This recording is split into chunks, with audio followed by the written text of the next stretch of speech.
Prashant's question is there. How can we prevent first and last contestant bias while judging?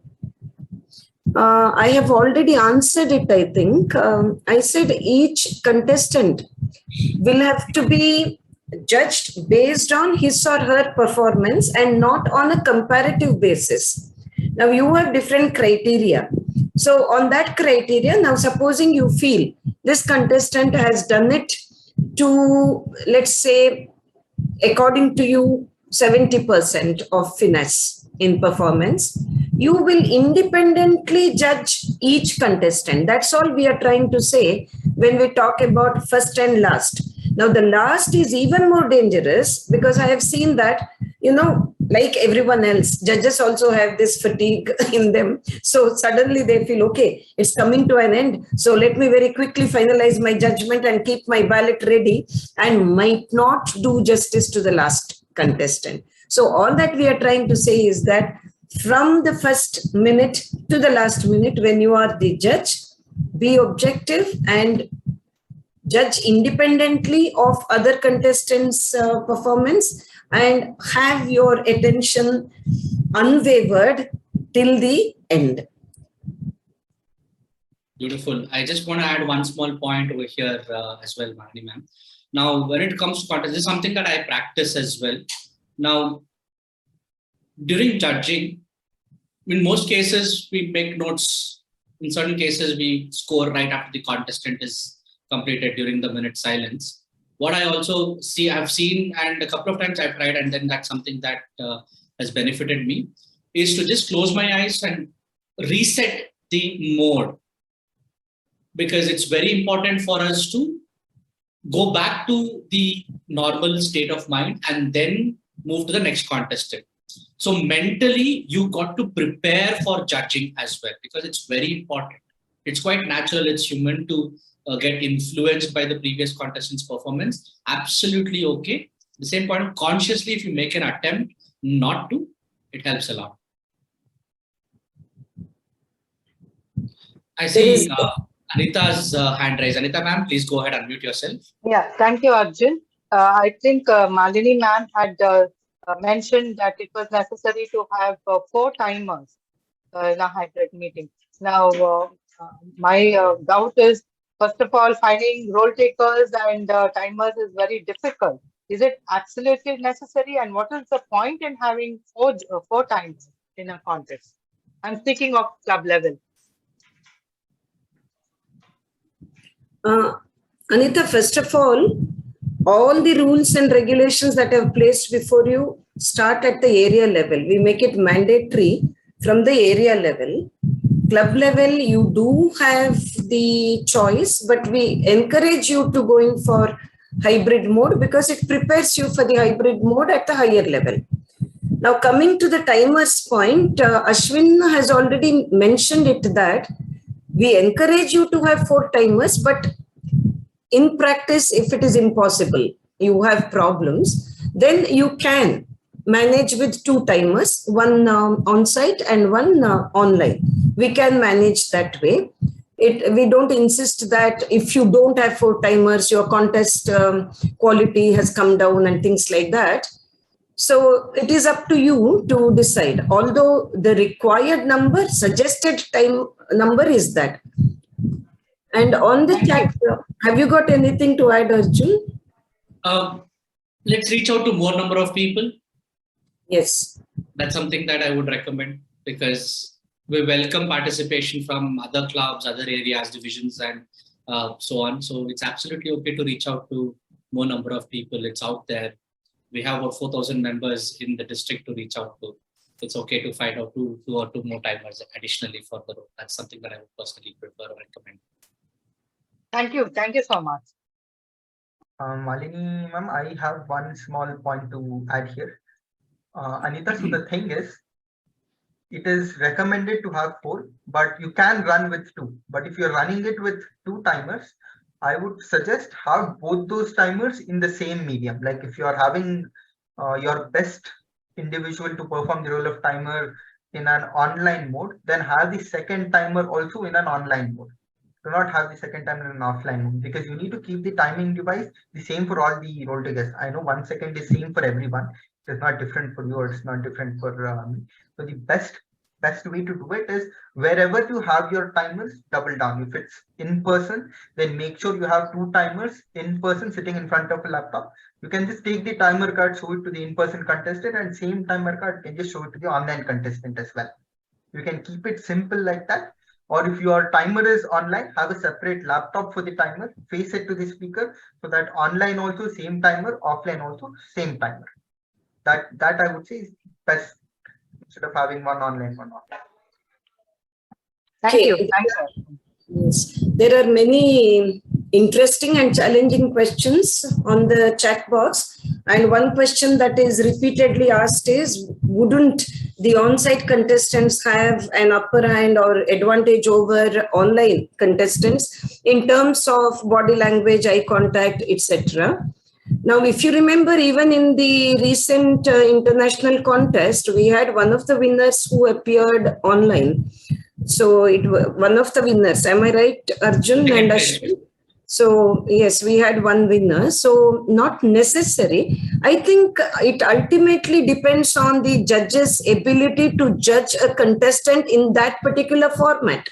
In that format, to what extent the contestant has been excellent, and whether that contestant is good. As I said, judge each contestant independently. Now, when you judge a contestant who has taken the contest online, you will judge him as it would be an online contest, how that person comes. Why should you compare that contestant with an on-site contestant at all? Don't compare. Just see in that particular framework, format, to what extent the contestant has excelled. I think judges have a challenge. I don't mean to say they don't have a challenge, but judges must repeatedly try to think about the hybrid mode, and this is the online performance, this is the on-site performance, and judge independently. Now, there is one more very important question. I read it somewhere. Now, this question is, if 2 contestants of the same ISC contest have reference to the same quote in their speech, and it is less than 25% of their content, would this still be considered as reference to previous contestant? Now, there are 2 things. Now, referencing would be when you quote the previous contestant and say, something that that previous contestant has said. Now, universal quotes will not fall under referencing. That is point number 1. Point number 2 is, if there is an objection by other contestants, and if you run the risk of getting disqualified because you have used a quote of that kind, you are always given the time to explain. The judges will call you for an explanation if you are one of the disqualified contestants. And you can always say that it was in my original script, and your explanation will be taken for its for its value. So you don't have to worry about it if it had already been in your original speech, because I do agree, there are some quotes which are universal. So the judges also will have the discretion of knowing. However, if you have the ability to change your script then and there, do that, because no repetition will have an impact, right?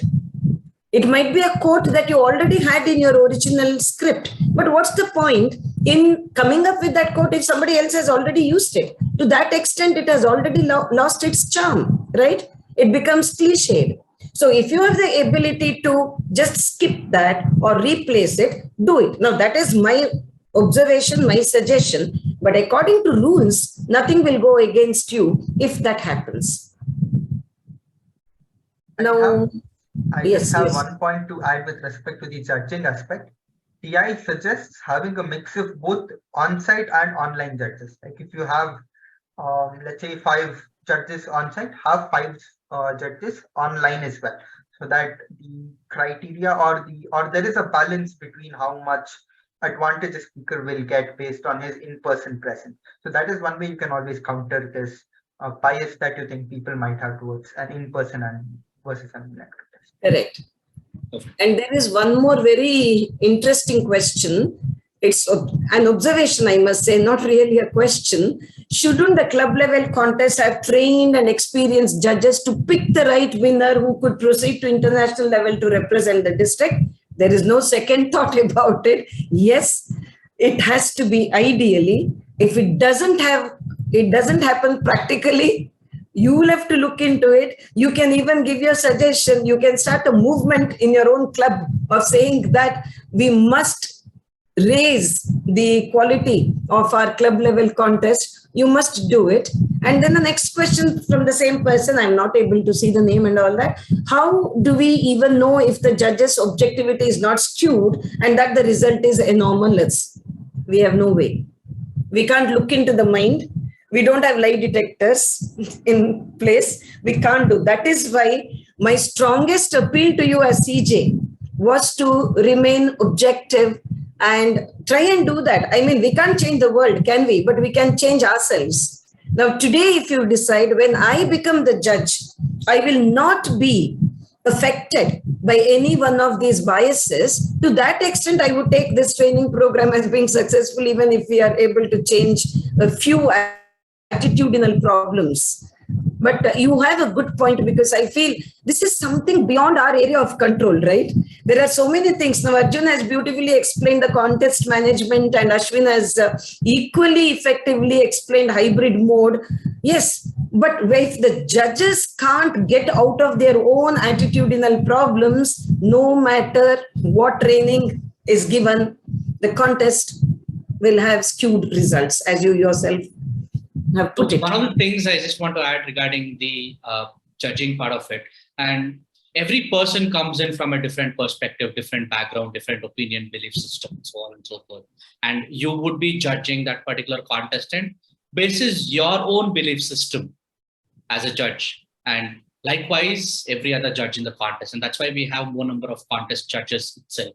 The number of judges are mentioned very specifically to consider, at every level of contest, to make sure that such biases, such opinions are taken care of by all the judges that are ranking the contestants. So that's the reason why we insist or encourage every single mode or format level of contest to consider the required number of judges. If need be, go above and beyond the number that is prescribed as well. Absolutely fine. More the merrier, the different opinions we get. So it's absolutely fine. There is one more question about the chief judge sending the notification. And as I said, you have two notifications to be sent. One is for the contest chair to announce where it will be in the reverse order, third, second, first. But you must also submit the position of all contestants. That is one more requirement on the part of the chief judge, to the contest chair of that particular contest and to the contest chair of the next level. So the chief judge has to do that. And tiebreaker, Arjun has already explained it to you. That is the relevance of the tiebreaker's ballot, because you have to place everyone, and supposing two contestants have 0 point, you'll have to place them, right? So you will go back to the tiebreaker's ballot and see, according to that tiebreaker, out of these contestants who got 0, who has better ranking, and you will put that person above the other person. So you have to give the position of each contestant. Now, can we appoint a chief judge from the same club a contestant belongs to? I think I covered it in my presentation. When we go up, we don't do that, right? Division level and district level, we can't have the chief judge from the same club. So that is the rule. Who is responsible to select the chief judge for the club? Contest chair will choose the chief judge. And then, as Arjun said, and as I also pointed out, under the chief judge, we will have judges inclusive of tie-breaking judge. Then we have timer and tally or ballot counter being chosen by the chief judge, because that is going to be the team of the chief judge. How about test speaker requirements? Of course, this is something that we should have covered, but we didn't cover. Once again, an earnest appeal to give a lot of attention to the selection of the test speaker. The test speaker can come up with one of the manual speeches or any other speech of his or her choice. Even if the test speaker comes up with one of the manual speeches, it is not going to be announced, but the test speaker has the liberty to do that. But more importantly, you will have to sit and listen to the test speaker to see whether that particular speech can go up as the speech for evaluation. And you can't simply take it lightly, saying that, okay, I don't have the time, I'm going to choose this person and just make a speech of 5 to 7 minutes. No, the whole evaluation contest again will come down. Sometimes you see the evaluators have nothing to say because the test speech is so bad. The evaluators wonder what to do. The first part of it, commendation, recommendation, commendation, we say. Now the evaluators may have only recommendation and may come out as almost, cruel people, incisive people, because the test speaker would have been so bad. So it is the responsibility of the contest chair to appoint a good test speaker. You have to work on that. We can't say anything about it. Requirement, yes, we have told you, but how good or mediocre the test speaker is going to be, it is up to you. Arjun, there is and Ashwin, virtual backgrounds, any digital props allowed during our hybrid contest? This question was raised in DOTP also.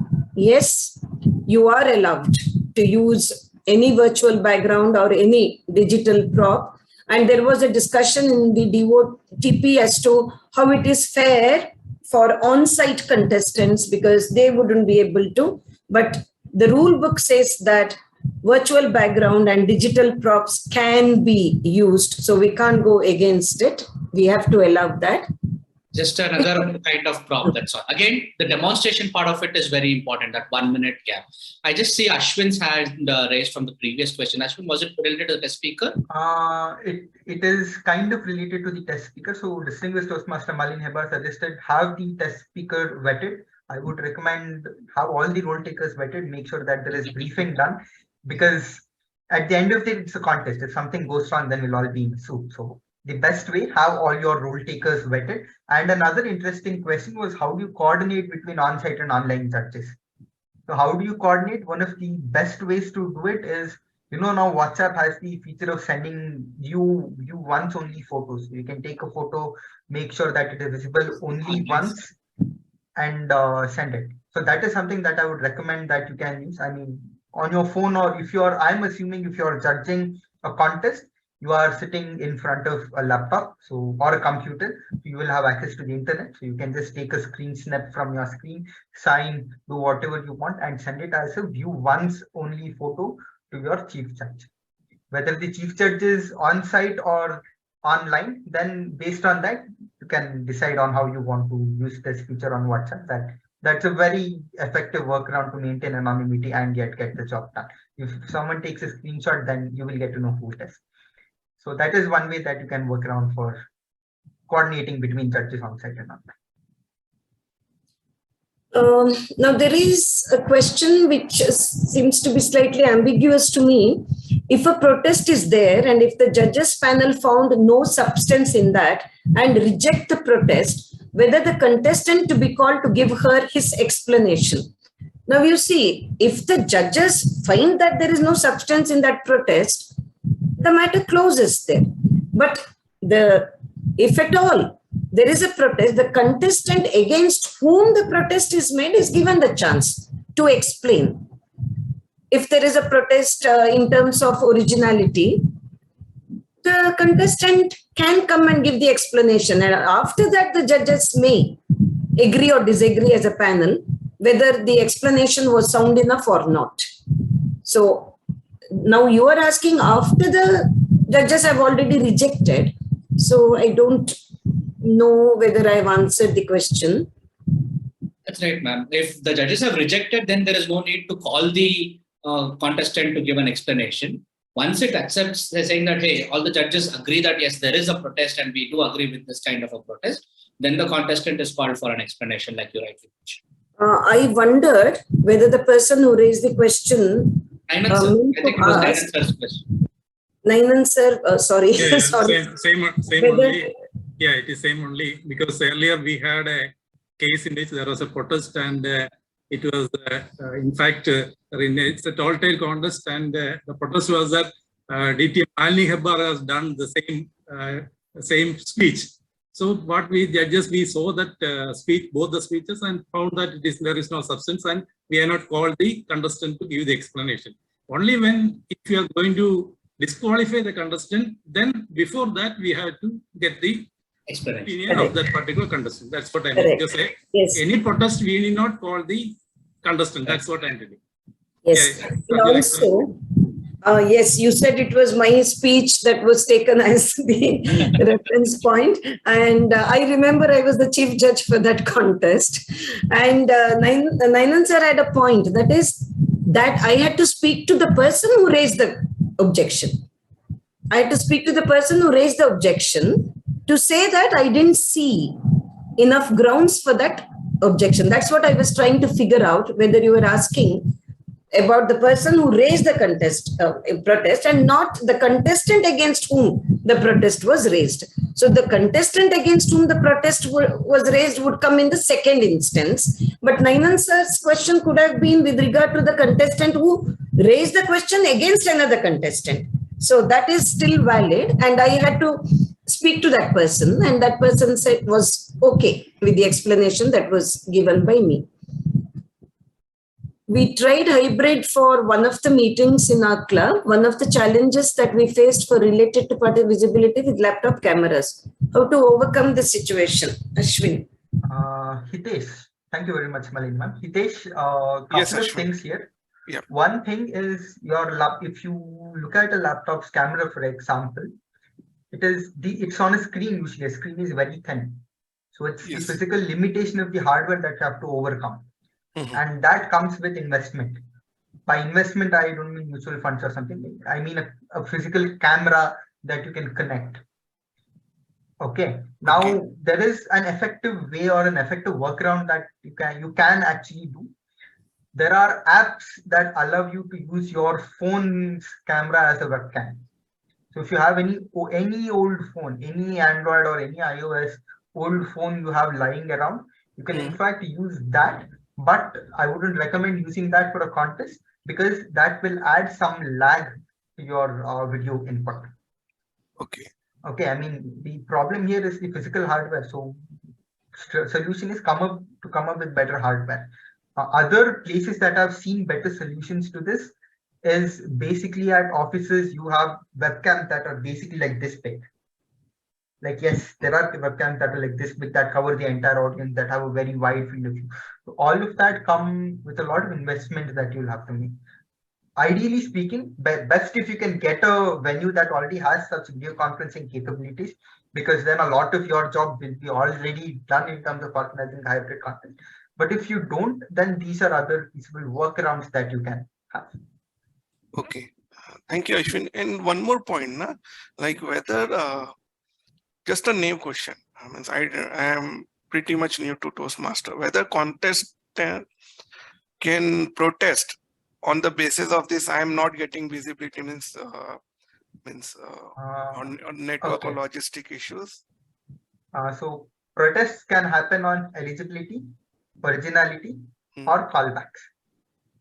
So is this falling under eligibility? No. Is this falling under originality? No. Is this falling under callbacks?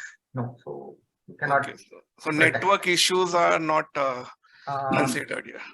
As Arjun pointed out, if there are network issues and if the person loses network entirely, 5 minutes will be given.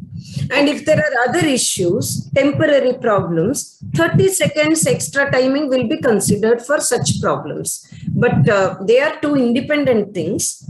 Losing connectivity entirely or, some problem in between, maybe from our side, from the organizer's side, whatever, then it will be just 30 seconds extra time. Now, that is one of the problems that we have to bear with when it is either online or hybrid. We'll have to hope that there won't be major issues, but we can't. Certain things are beyond our area of control.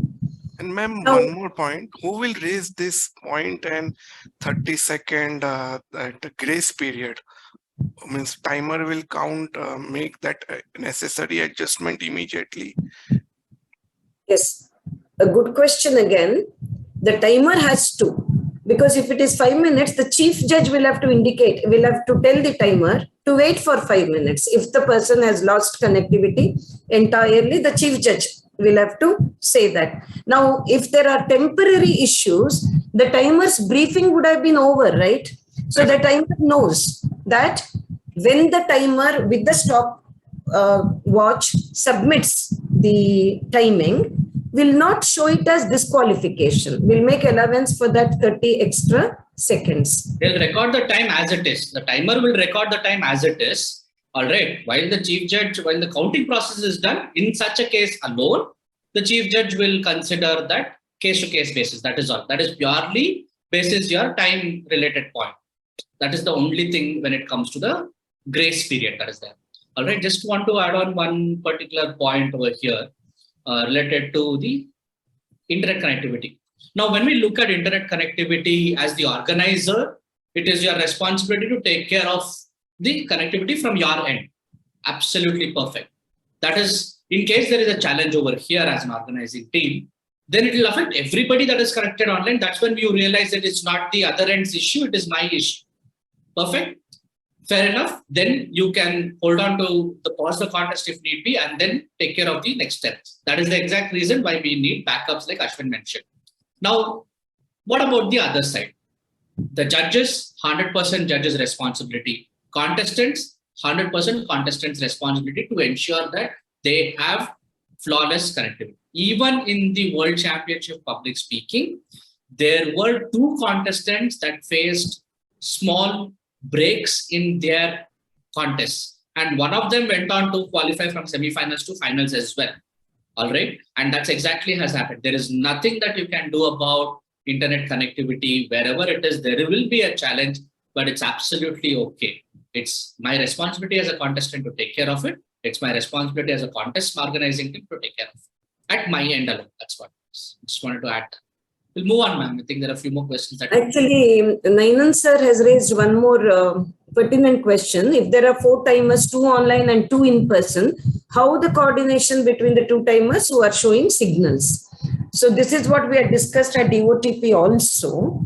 Now, I think it is up to the contestant. Now, if a contestant is online and is comfortable with online timing, that contestant will take that option.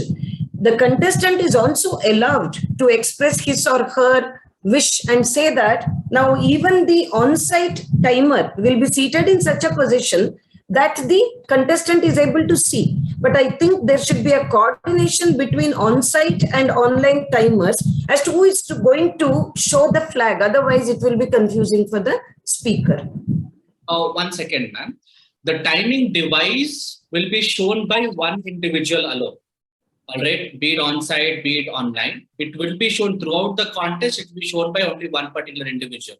Okay, and that is decided during the contestant briefing, depending on what is comfortable for all contestants. All right, that is pretty much what we would need to go about. If the contestants are particular that no, I'm okay to look at the screen, even if I'm on-site participating, absolutely fine. Or if the contestant saying that no, I want on-site on-site timer to show the card, absolutely fine as well. The same thing can be displayed for the online contestants as well. So it should be uniform for all contestants, whatever the case may be. In case there is a flaw in that particular thing, that is where the secondary timer comes into picture. Okay, so I correct myself, but I feel if it is going to be uniform, then the on-site should be the preferred one because it is easier, right? For the on-site contestants to look at the online timing device is tougher than it is the other way around. Anyway, as Arjun said, during the briefing, you'll have to settle it with the contestants. Yes, and that is the exact reason why we asked briefing to be done at least 2 or 3 days before the contest to sort out these kind of little challenges which we would have. Okay. Now, Mohan Kumar has a nice question. Any formula for good judgment and how we can increase our judgment skills? I like the humility with which Mohan Kumar has asked this question. I don't really know, because we go by, as I said, the tangibles, speech development, all the points that we have in judging and what would come under speech development, etc. So to that extent only, we can help you out. But finally, we know that the same points are given to different people, but one person might still feel that he or she is not up to the required standard of being a good judge, might still get confused about the contestant, in which case, with the same humility with which you have raised the question, I think with the same humility, until that person trains himself or herself to be a good judge, should not accept to be a judge just because somebody asks that person to be a judge. I don't really know. We don't have any test for the judging.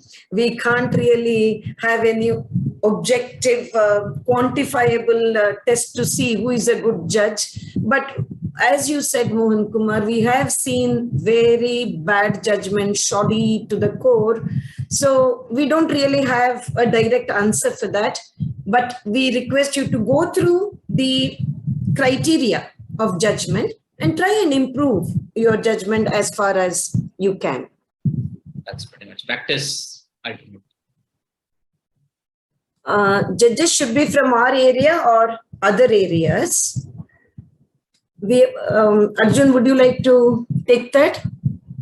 Preferably from other areas. The only rule is it should not be from the same club. So now for an area contest, one of the points that, or rather even for the division contest as well, one of the points that is mentioned in the rule book is, if you are picking judges from a specific club, then there should be representation from all clubs in that particular area.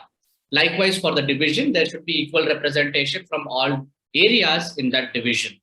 In addition to a judge not from the home club of the contestant. So these are some of the points that you would need to keep in mind.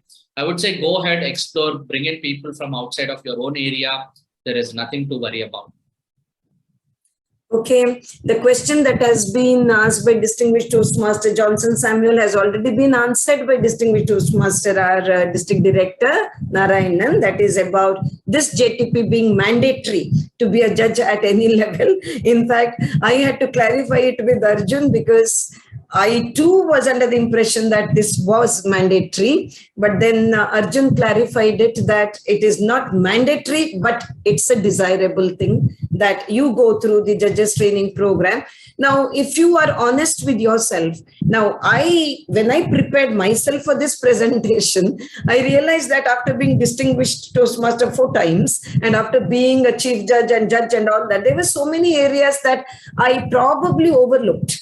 So I started thinking about it in a deeper manner with this presentation. So will you start thinking about the finer points of judging when you go through judges training program. That is why I thank all of you who have logged in.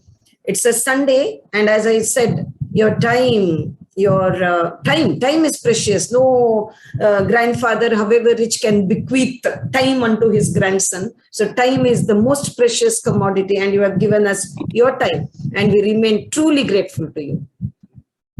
Thank you so much, Malini ma'am. I think that should be okay. I think we can go ahead and then there is a suggestion after that. So I think suggestions are fine. We can look at it and see. That is about publishing best practices and all that. That's perfect. Perfect. Excellent. I will just take it because Samarth is a little held up because he's getting ready to attend a function. Now, ladies and gentlemen, just one small point before we conclude. Whatever we have shared in the last couple of hours, or rather more than 2.5 hours, I would say, are all the rules and regulations that are there as per the contest rule book. Our responsibilities as members of Toastmasters International, and more than anything else as organizers of contests, or even as contestants as well, is to understand, be aware of all these rules and regulations, and then give our best in line with these protocols or rules that are available for us to run the contest in the best possible way. So that's the only point that I wanted to mention at this particular time.